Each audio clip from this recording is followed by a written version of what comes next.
আওয়ামী লীগের ভোটাররা নাকি ইয়েতে ভোট দেবে, ধানের শীষে। আপনার কি মনে হয়? কে বলেছে মতি ভাই, তাই কি স্লোগানটা? প্রথম আলো। উম, এখন বিষয়টা হচ্ছে আওয়ামী লীগের নীতি নির্ধারক কবে যে প্রথম আলোর মতি ভাই বলেন, এটা আমাদের একটু জানতে হবে এটা। আর উনি আওয়ামী লীগে জয়েন করেছেন, এটা ভালো খবর। তবে নতুন জয়েন করে এত সিদ্ধান্ত দিয়ে দিলে সেটা একটু বাড়াবাড়ি হয়ে যায়। তো সে কারণে প্রথম আলোর মতি ভাই যা বলেছে সেটা তার দায় দায়িত্ব, বা তাদের যে জরিপ, আসলে জরিপের কথাই তো। প্রথম আলো এরকম অনেক সময় অনেক রকম জরিপ করেন। ওনারা চান যে ধানের শীষ বিজয়ী হোক, কারণ ওনারা গিয়ে তারেক রহমানকে অনেক রকম তেল ঘি দিয়েছেন, বাটার লাগিয়েছেন। এখন তারেক রহমানকে জিতাতে হলে প্রচুর ভোট দরকার। এখন বিএনপির ভোট কোথায় গেল তাহলে? বিএনপির ভোট বিএনপি পাচ্ছে না, সেগুলো চলে যাচ্ছে তার মানে জামাতের বাক্সে। তাহলে বিএনপি জিতবে কি করে? তাহলে বিএনপির কাছে যেতে হবে আওয়ামী লীগের ভোট। এটাই হিসেব করেছে তো। কারণ দেশের অর্ধেকের বেশি জনগণ হচ্ছে আওয়ামী লীগকে সমর্থন করে। তো দেশের অর্ধেকের বেশি জনগণ আওয়ামী লীগকে সমর্থন করে এবং তারা ভোট বর্জন করছে। ভোট বর্জন করবে, কিন্তু ভোট ধানের বাক্সে দিবে না, দাঁড়িপাল্লাও দিবে না। আওয়ামী সমর্থক, আওয়ামী লীগের লোকজন ভোট বর্জন করছে। কাজে প্রথম আলো। আওয়ামী লীগ তো এখন আত্মগোপনে আছে বাংলাদেশে, একরকম কোন আওয়ামী লীগ চিনতে পারলেই, আওয়ামী লীগের ধারণা পেলেই তারপর হামলা করা হচ্ছে। সে ভোট দিতে যাবে কিভাবে? হ্যাঁ, তো শুধু ভোট দিতে যাবে না, যেহেতু ভোট দিতে যাবে না তো ভোট বর্জন। ডক্টর মোহাম্মদ ইউনূস সাহেব তো চেয়েছেন যে দেশের অর্ধেকের বেশি জনগণ ভোট দিতে যাবে না।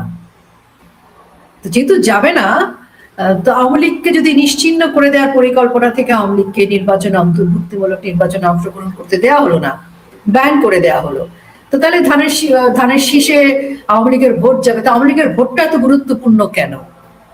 আওয়ামী লীগ ছাড়া কোনো দলের কোনো গতি নেই ভোট ছাড়া। আওয়ামী লীগ ভোট দেবে না, ভোট বর্জন করেছে। সমর্থকরাও ভোট দিতে যাবে না। তাহলে কত পার্সেন্ট ধানের শীষ, কত পার্সেন্ট দাঁড়িপাল্লা, এনসিপি, তাদের জামানত বাজেয়াপ্ত হয় কিনা দেখেন। আপনি বলছেন আওয়ামী লীগ নির্বাচনে না থেকেও নির্বাচনটাকে নিয়ন্ত্রণ করছে। আওয়ামী লীগ নিয়ন্ত্রণ করার প্রয়োজন হচ্ছে না। আওয়ামী লীগ সবসময় প্রাসঙ্গিক হয়েছে, এবং বাংলাদেশের রাজনীতিতে আওয়ামী লীগকে অপ্রাসঙ্গিক করতে হলে যতখানি শক্তিশালী হতে হবে, ততখানি শক্তিশালী তো তারা নয়। তারা যদি শক্তিশালী হতো তাহলে তারা ওই চ্যালেঞ্জটা গ্রহণ করত, যে ঠিক আছে আওয়ামী লীগও থাকবে নির্বাচনের মাঠে, দেখা যাক কি হয়। তো সেই ঝুঁকিটা তারা নেয়নি। এবং আওয়ামী লীগকে কেন ব্যান করেছে? যে আওয়ামী লীগ যদি মাঠে রাজনীতিটাও করে তাহলেও তারা টিকবে না। এবং তারা কি করছে? সবাইকে বলছে আসেন ভাই আসেন, মিলেমিশে থাকি, আওয়ামী লীগ আসতেছে, আমরা পরস্পর কাকে কি দিব না দিব সেসব ঘরের ভেতর হিসাব নিকাশ হবে, কিন্তু আওয়ামী লীগ চলে আসতেছে ভাই, আসেন আওয়ামী লীগ ঠেকায়। এটাই তো ওদের একটা কনস্পিরেসি চলছে, এবং সেভাবেই তারা একত্রিত হয়েছিল 5ই আগস্টকে কেন্দ্র করে, জুলাইতে। এখনো তারা সেটা ভাবছে, এবং আমরা কিন্তু স্পষ্ট করে বলি, এবং এই স্পষ্ট কথাটা শুধু আওয়ামী লীগের পক্ষ থেকে না, তারেক রহমানের জন্য, বিএনপির জন্য অত্যন্ত ব্যাড নিউজ। কারণ এত বড় একটা ট্র্যাপে উনি পড়েছেন যে উনাকে হ্যাঁ ভোটের ক্যাম্পেইন করতে হচ্ছে। আজকে ধানের শীষের বিএনপির লোকজনকে বিএনপির ভোট না চেয়ে হ্যাঁ ভোটের কথা বলতে হচ্ছে। তাহলে চাবিটা কোথায়, কে কাকে দিয়েছে? তারেক রহমান যে সমঝোতার ভিত্তিতে বাংলাদেশে এসেছেন, যাদের সাথে এই সমঝোতাটা করেছেন, সেখানে তার নিরাপত্তাটা যে কারণে দেয়া হচ্ছে, যেভাবে দেয়া হচ্ছে, সেই হিসেব নিকেশের মধ্যে হ্যাঁ ভোট হচ্ছে গিয়ে একটা বড় অঙ্ক। তো উনার যদি আওয়ামী লীগের ভোটের নিশ্চয়তা থাকতো তাহলে হ্যাঁ ভোটের ক্যাম্পেইন করার সাহস, দুঃসাহস, দুর্ভাগ্য কোনোটাই হতো না। আপনি আজকে আবার জামাত বলেছে ঠেলায় পড়ে এখন হ্যাঁ ভোটের কথা বলছে। জামাত বলেছে? হ্যাঁ, জামাত তো তাই বলবে। দেখেন, বিএনপির জন্য যে পদগুলো খোলা ছিল, জুলাই সনদে মুক্তিযুদ্ধের 1971 সালের সংবিধানের বিরুদ্ধে যাওয়া যে জুলাই সনদ, ডক্টর মোহাম্মদ ইউনূস এবং আলী রিয়াজের চক্রান্ত, সেখানে বিএনপি চোখ বন্ধ করে না, চোখ খুলে সজ্ঞানে স্বইচ্ছায় যুক্ত হয়েছে। এখন নির্বাচনেও তারা যুক্ত হয়েছে। তারা কি বুঝতে পারছে না? হ্যাঁ ভোটটা হলে যে কথা আমরা বলি, যে কথা আমি জানি সে কথা সবাই জানে, এটাই সূত্র। তো হ্যাঁ ভোট হলে ইউনূস সাহেব কতখানি ক্ষমতাশালী হবে, হ্যাঁ ভোট হলে তারা যদি সংখ্যাগরিষ্ঠতাও পায় ধানের শীষ, উনি সরকার গঠন করতে পারবে না।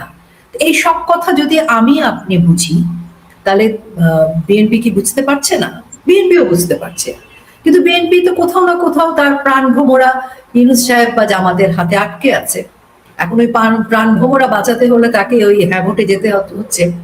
বিএনপি যদি জনগণের উপর ভরসা করতো তাহলে ভোটটা পোস্টপোন করতো, ভোটে অংশগ্রহণ করতো না।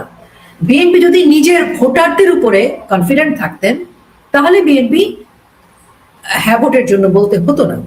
আজকে দেখেন বিএনপি সব জায়গায় মার খাচ্ছে, বিএনপিকে হ্যাঁ ভোটের ক্যাম্পেইন করতে হচ্ছে। বিএনপি জানে হ্যাঁ ভোট আসলে বিএনপি তার সংখ্যাগরিষ্ঠতা নিয়েও সংসদে যেতে পারবে না, এবং এই সংখ্যাগরিষ্ঠতার হিসেব যতই হোক না কেন, রাষ্ট্রপতি সর্বময় ক্ষমতার অধিকারী থাকবে, জনগণের কাছেও ক্ষমতা থাকবে না, প্রধানমন্ত্রীর ক্ষমতাটা খর্ব হবে। তো এইসব হিসেব নিকেশের মধ্যে বিএনপির সাহস কেন হচ্ছে না ভোটটাকে বর্জন করবার, ফিরে এসে জনগণের কাছে দাঁড়ানো? জনগণকে তো বলতেই পারে বিএনপি যে আমি এই জুলাই সনদকে সমর্থন করি না, আমি দাঁড়িপাল্লাকে ছেড়ে আসছি। এতদিন যে বা বিএনপি এবং জামাতের যুগলবন্দির কথা বলা হয়েছে, আমি সেখান থেকে ফিরে আসছি। সেটা তো জনগণের কাছে তো ফিরছে না। বিএনপি কি করে আশা করে বা কেউ কি করে হিসেব করে যে আওয়ামী লীগ অবলীলায় গিয়ে বিএনপিকে ভোট দেবে? প্রশ্নই আসে না। প্রথম আলো জরিপে আরো বলা হয়েছে যেটা তারেক রহমান দেশে ফেরার পর, খালেদা জিয়ার মৃত্যুর পর বিএনপির দিকে অনেক ভোটার যুক্ত হয়েছে নতুন করে, এবং যারা সিদ্ধান্তহীন ছিল তারা বিএনপির দিকে যুক্ত হয়েছে। প্লাস হচ্ছে এনসিপি কে আগে যারা ভোট দেওয়ার চিন্তা করেছিল তারাও কিন্তু বিএনপির পিছনে এসে যুক্ত হচ্ছে। এনসিপি জামাত তো একই জিনিস আসলে, যাহা ইউনূস তাহাই এনসিপি, তাহাই জামাত, তাহাই রাজাকার আলবদর আল শামস যুদ্ধপরাধী। এবং এদের সাথে বিএনপির যে সম্পর্কটা ছিল, সেই সম্পর্কটা এখন একটা অভিমানের সেপারেশন পিরিয়ড যাচ্ছে। কারণ বিয়ে তো তার আগেই করেছে। মির্জা ফখরুল ইসলাম আলমগীররা যখন বলেছিলেন জুলাই সনদ নিয়ে যে এটা মানি না, তো তখনই তো এরকম একটা ট্রল হচ্ছিল যে কবুল তো বলে ফেলেছেন, এখন হবে কি, এখন তালাক দিতে পারেন। তো সেটা তো করছেন ওনারা, সেপারেশন খেলছেন মাঝে মাঝে। তো ওরকম আর কি, দাম্পত্য কলহের মতো মান অভিমান চলে আবার মিশে যাচ্ছে। তবে যদি সিরিয়াসলি আমাকে বলতে পারেন, এনসিপির ভোট নিয়ে এনসিপির চিন্তা নেই, কারণ এনসিপির সাথে জামাত আছে, এনসিপির সাথে ডক্টর মোহাম্মদ ইউনূস স্বয়ং আছে, এবং এনসিপির সাথে সেই রাজাকার আলবদর আল শামস, লাল বদর সকলেই আছে। তাহলে বিএনপি কোথায় আছে? বিএনপির সাথেও একটা আতাত আছে, আতাত না থাকলে বিএনপি নির্বাচনে আসতো না। এখন এই আতাতের মধ্যে ভাগ বাটোয়ারায় কে কটা পাবে সেটা নিয়ে এক ধরনের বোঝাপড়া সম্পর্ক হয়তো কখনো কখনো আমরা দেখছি, কিন্তু বেশিরভাগ ক্ষেত্রে আমার এটা মনে হয় যে এই সংকটের যে বিষয়গুলো দেখছি সেটা খুব বেশি গভীর নয়, তারা মিলে যাবে। বিএনপি জামাত এরা কখনোই আলাদা নয়, মুদ্রার এপিটার ওপিট। তো আওয়ামী লীগের যারা সমর্থক তারা এখন জানে যে জুলাইতে যে কনস্পিরেসিটা হয়েছে, যে মেটিকুলার চক্রান্ত, সেখানে বিএনপি অনেক বড় একটা মানে অংশীদারিত্ব সেখানে ছিল। বিএনপি তাদের পার্টনার, জামাত তাদের পার্টনার, এনসিপি তাদের পার্টনার। তো যারা মিলে রাষ্ট্রকে ধ্বংস করেছে, যাদের কারণে বিএনপির অনেক ছাত্রদল, যুবদল, অনেকের কারণে বহু আওয়ামী লীগ নেতাকর্মীর প্রাণ গেছে, অগ্নিসংযোগ, মব, অনেক কিছু গেছে। সবচেয়ে বড় যে কথাটি আমরা কোনোদিন ভুলবো না সেটি হচ্ছে তারেক ভাই দখল নিলাম ধানমন্ডি, তারেক ভাই কথা দিলাম ধানমন্ডি দখল নিলাম। এই যে ধানমন্ডি 32 তারা ভেঙেছে, অগ্রণী ভূমিকা রেখেছে। পেছনে ছিল ইন্ধন, অনেকের অনেক সহযোগিতাও ছিল জামাতের, ইউনূসের। তাতে কি, বঙ্গবন্ধুকে হত্যার সময় সামনে ছিল কেউ কেউ, পেছনে ছিল কেউ কেউ। তো নেপথ্যের কারিগর আর সামনের কারিগর একই তো অপরাধী। তো 75 সালেও যেমন বিএনপির, তখন বিএনপি হয়নি কিন্তু বিএনপির লোকজন তো ছিল, জিয়াউর রহমানের সম্পৃক্ততার কথা আছে। তো সেই জায়গায় তো ক্ষমাহীন। যখন তারেক রহমানদেরকে খুশি করার জন্য ডক্টর মোহাম্মদ ইউনূস বললেন স্বাধীনতার ঘোষক জিয়াউর রহমান সাহেব, যেটা তিনি নিজেও কখনো দাবি করেননি, তো তখন এই মুক্তিযুদ্ধের ইতিহাস বিকৃতিতে ওনাদের কোনো আপত্তি ছিল না। জুলাই সনদ যখন 72-এর সংবিধান ছুঁড়ে ফেলছে তখন আপত্তি নেই, 71-কে যখন মুছে ফেলছে তখন ওনাদের আপত্তি নেই, মুক্তিযোদ্ধাদের যখন সার্টিফিকেট বাতিল, সনদ বাতিল, মুক্তিযুদ্ধের স্থাপনা ধ্বংস হচ্ছে, তখন আপত্তি নেই, কিন্তু ভোটের সময় ওনাদেরকে আওয়ামী লীগের লোকজনকে ভোট দেবে, এরকম দিবা স্বপ্ন একটু পরে ভেঙে যাবে, বিজ্ঞাপন বিরতিতেই ভেঙে যাবে। বিএনপির মিটিং এ তো আমরা প্রচুর মানুষ দেখছি, তারেক জিয়া যেদিকে যাচ্ছে প্রচুর মানুষ হচ্ছে, কিন্তু এরা তো বিএনপি ভোট দেবে। মাথায় যদি ভোট দিত তবে আর চিন্তা কি। আমরা তো জামাতেরও অনেক লোকজনকে দেখি, তো তারাই কি আসলে সংখ্যায় কত পার্সেন্ট আপনিও জানেন, আমিও জানি। তো এখন সবাই তো এক জায়গায় এসে সমাবেশ করছে। আপনি যখন 64 জেলায় 300 আসনের হিসেব করবেন, তখন তো ওটাকে ভাবতে হবে, তাই না? জামাত কিন্তু প্রচারণায় গিয়ে খোলস থেকে বেরিয়ে এসেছে, খোলসটা যেটা ছিল সেটা প্রকাশ পেয়ে গেছে। আল জাজিরা ইন্টারভিউতে বলেছে আল্লাহ পাক নারীকে প্রধানমন্ত্রী হওয়ার মতো করে তৈরি করেন নাই। নারী নেতৃত্ব কোনোদিন কোনো নারী জামাতের আমির হবে না, জামাতের প্রধানমন্ত্রী কোনোদিন নারী হবেন না। না, ওটা তো ওরা তাদের নমিনেশনই প্রকাশ করে দিয়েছে। আসলে আমি জামাতকে কিন্তু সত্যবাদী বলবো। 5ই অগস্ট থেকে জামাত তাদের যে চরিত্র সেটা একটু লুকায়নি। ইউনূস সাহেবও কিন্তু লুকাননি। ইউনূস সাহেব বলে দিয়েছে রিসেট বাটন, সবকিছু মুছে দেবে, আওয়ামী লীগকে নিশ্চিহ্ন করে দেবে, এটা উনি ক্লিয়ার করেছেন। দেশ ধ্বংস করবেন, চুক্তি টুক্তি সব ওনার মুখ থেকে বেরিয়েছে। এবং জামাতও প্রথম দিকে, আপনার মনে আছে কিনা, 4 বিয়ে করবার একটা নাটক, একটা টেস্ট কিন্তু বাংলাদেশের নারীদের উপর, সমাজের উপর হচ্ছিল। 4 বিয়ে করা কতটা ভালো, নারীদের সমবন্টন হবে, নারীদেরকে দেখতে পারবে, এটা তো চেষ্টা হয়েছে। তারপরে সেটা যখন জনগণ খুব বেশি একসেপ্ট করছিল না, নারীদের পোশাক আশাক নিয়ে কিন্তু তারা ফতোয়া দিচ্ছিল বাংলাদেশ ব্যাংকে, এবং নানাবিধ ভাবে নারীদের কর্মকাণ্ড, নারীদের অবস্থান সবকিছু কি কি হতে পারে এবং নারীদের উপরে কি জুলুম নির্যাতন হবে, সেটার কিন্তু যা যা নমুনা আছে মোটামুটি দেখানো শেষ। এখন সেই দেখানোর পরিপ্রেক্ষিতে তারা দ্বিতীয় বিবাহ ক্ষেত্রে স্থির অনুমতি লাগবে না, এবং তাদের 276 জনের মধ্যে আমরা কিন্তু এখন পর্যন্ত জামাতে কোনো নারী প্রার্থী দেখিনি। তো সেই কারণে আমার মনে হয় যে জামাতের আমির সাহেব যা বলেছেন, লুকানোর আর কোনো পথ নেই, এবং উনি খুব অশ্লীল ভাবে বলেছেন।